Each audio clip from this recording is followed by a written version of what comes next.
జనవరి 1, 2026 నుండి భారతదేశంలో ఆర్థిక, బ్యాంకింగ్, సామాజిక రంగాల్లో పలు కీలక మార్పులు అమల్లోకి వచ్చాయి. ఈ కొత్త నిబంధనలు సామాన్యుల జీవితాలపై, వారి జేబులపై నేరుగా ప్రభావం చూపనున్నాయి. వాటిలో ముందుగా పాన్ కార్డును ఆధార్తో లింక్ చేయడానికి ఇచ్చిన గడువు గత నెలతో ముగిసింది. లింక్ చేయని పాన్ కార్డులు జనవరి 1 నుండి పనిచేయవు. దీనివల్ల బ్యాంకు ఖాతాలు తెరవడం, ఐటీ రిటర్న్స్ దాఖలు చేయడం వంటి పనులు ఆగిపోవచ్చు. ఒకవేళ లింక్ చేసుకోవాలనుకుంటే ₹1000 రుసుము కట్టి లింక్ చేసుకోవచ్చు. క్రెడిట్ స్కోర్ అప్డేట్ విషయానికి వస్తే గతంలో ప్రతి 15 రోజులకు ఒకసారి అప్డేట్ అయ్యే క్రెడిట్ స్కోర్ ఇకపై వారానికోసారి అప్డేట్ అవుతుంది. దీనివల్ల మీ లోన్ రీపేమెంట్ వివరాలు త్వరగా చూసుకోవచ్చు. ఆర్బీఐ రెపో రేటు సవరణల నేపథ్యంలో state bank of India, HDFC వంటి ప్రధాన బ్యాంకులు హోమ్ లోన్, కార్ లోన్ వడ్డీ రేట్లను తగ్గించే అవకాశం ఉంది.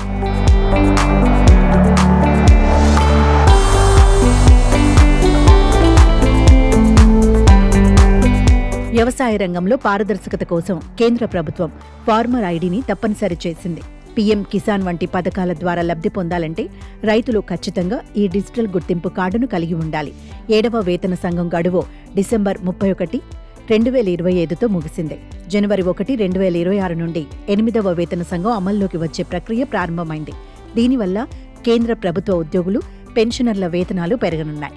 సుమారు 50 లక్షల మంది కేంద్ర ఉద్యోగులు, 67 లక్షల మంది పెన్షనర్ల వేతనాల్లో 25% నుండి 30% వరకు పెరుగుదల ఉంటుందని అంచనా. కొత్త ఐటీఆర్ ఫారాల విషయానికి వస్తే 1961 నాటి పాత పన్ను చట్టం స్థానంలో రూపొందించిన కొత్త ఆదాయపు పన్ను చట్టం 2025 దిశగా మార్పులు మొదలయ్యాయి. ముందస్తుగా నింపిన సులభతరమైన ఐటీఆర్ ఫారాలు ఇకపై అందుబాటులోకి వస్తాయి. 2025-26 అసెస్మెంట్ ఇయర్కు సంబంధించి రివైజ్డ్ లేదా బిలేటెడ్ ఐటీఆర్ దాఖలు చేయడానికి నేటి నుండి ఆ అవకాశం ఉండదు.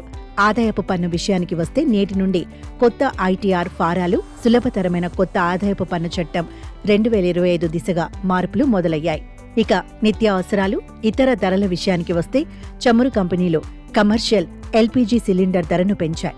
సామాన్యుల జేబుపై ప్రభావం చూపేలా చమురు కంపెనీలు కమర్షియల్ ఎల్పీజీ సిలిండర్ ధరను ₹111 పెంచాయి. దీనివల్ల హోటళ్లు, రెస్టారెంట్లలో భోజన ప్రియులపై భారం పడవచ్చు. అయితే గృహ అవసరాల సిలిండర్ ధరలో మాత్రం ఎటువంటి మార్పు లేదు. బీఈఈ కొత్త నిబంధనల వల్ల ఏసీలు, ఫ్రిడ్జ్ల ధరలు దాదాపు 5% వరకు పెరిగే అవకాశం ఉంది. పాత 5 స్టార్ రేటింగ్ పరికరాలు ఇప్పుడు 4 స్టార్గా మారతాయి. టాటా మోటార్స్, మెర్సిడెస్ బెంజ్ వంటి కంపెనీలు తమ కార్ల ధరలను 1% నుండి 3% వరకు పెంచాయి. వాట్సాప్, టెలిగ్రామ్ వంటి యాప్లలో మోసాలను అరికట్టడానికి సిమ్ వెరిఫికేషన్ నిబంధనలు మరింత కఠినతరం కానున్నాయి. ఐఆర్సీటీసీ తత్కాల్ టికెట్ బుకింగ్లో ఆధార్ లింక్ చేసిన వినియోగదారులకు మొదటి 10 నిమిషాల్లో ప్రాధాన్యత లభిస్తుంది.